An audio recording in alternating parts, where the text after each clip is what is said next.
হাসরের ময়দানে আল্লাহ তাআলা যখন ফেরেশতাদের মাধ্যমে আগুনের শিকল দিয়ে টেনে জাহান্নামকে হাসরের মাঠে এনে দাঁড় করাবে, মনে করেন এখানে এনে রাখবে, আমরা সবাই তাকাবো এরকম।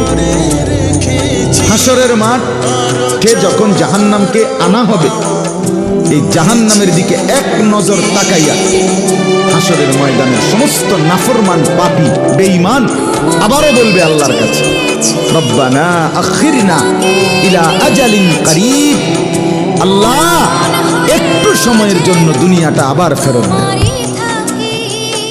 হায়াত আবার ফেরত, সময়গুলো আরেকবার দেন, আরেকটু সময় দেন, মুজিব দাওয়াতাক, আপনার সব কথা তখন মেনে নেবে, ওয়ানাত্তাবিউর রাসূল, আপনার রাসূলদের আনুগত্য করবে। আল্লাহ বলবেন না বান্দা।